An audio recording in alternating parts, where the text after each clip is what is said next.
It was a cold, windy, snowy December 1848. The snow was piling high up against the house. The trees were covered with so much snow, many of the trees along the hillside tumbled over from the weight. A fire was burning in the wood stove that provided warmth to the small house, as well as allowing for the cooking of this evening's Christmas dinner. The family was there to celebrate the birth of Christ, and all the children were playing games, singing songs, attempting to make the best of the day, as it was too cold to go outside, and no one knew when the snow would end. Mother informs the children that it's time for bed. The children beg to stay up. The father reinforced Mother's request. But it's Christmas Eve, and what child doesn't do their best to stay up longer? The family was not wealthy. The mother and father and grandpa saved every penny possible to provide some form of gift for each child. Meals were meager at best, but still, the family seemed to be happy for what they had and gave praise to their God. It brought both he and the children joy, especially since Grandma passed away 3 years ago. She would always help with the story, taking on characters to make the story come alive. But this year, he was alone, both in life and in telling the story. He wondered often if he had made a difference in his life, in his family, and for his God, as for some reason the story he was about to tell may have some similarity to himself. He takes a long pause to think of one, but not a traditional one that these children have heard before. Scrooge, A Visit from St. Nicholas, commonly referred to as The Night Before Christmas, or even the story of the birth of Christ. For tonight's story is a tale passed down from generation to generation, a folklore or legend handed down by his father and from his father. He was about to tell the children of a second Christmas. The children have a bewildered and baffled expression on their face, as if they've never heard of the second Christmas, only the ones they've heard in church and celebrated during their young lives.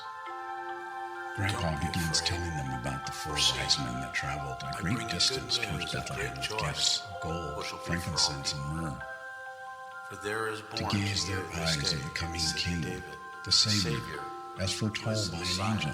Thus, they started their journey by following the star that rose in the east. One of the children, even his daughter, drew in a long breath and stated, "There were only 3 wise men." But Grandpa calmly looked into their eyes as the candlelight illuminated the shadowing of his aging face and said, "Let me tell you the story of the fourth wise man."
Child in a manger, no more than 1 day old, and angel called down four wise men and proclaimed that a child king has been born in the town of Bethlehem. What is this that we've heard? Did each hear the same? A message of a Savior born to free us from this pain. The journey would be long and dangerous, you'll see, as the angel whispered that only three would meet the king. One wise man had no clue what lay before him, for the others did not mention where his story would begin. What is this that we've heard? Did each hear the same? A message of a Savior born to free us from this pain. So the journey begins with this story untold of the adventures of a wise man about to unfold a glorious gift from God, the blessed Lord, King of Kings. And this is where my story of the fourth wise man begins.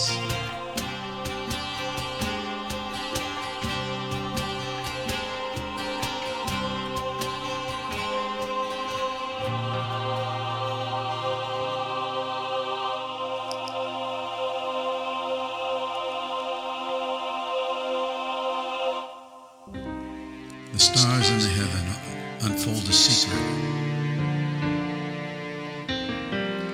Are we the only ones that hold the key?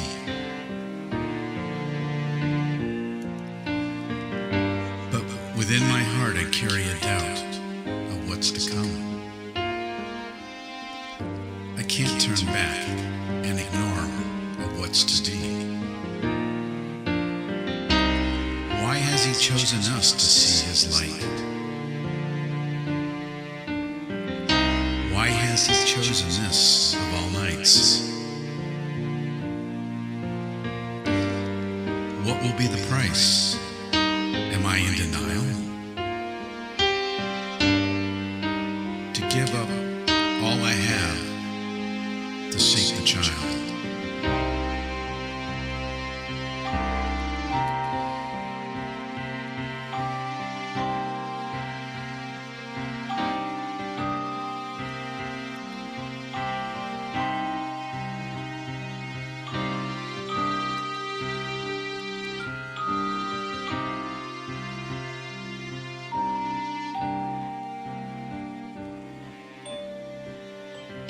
I must go.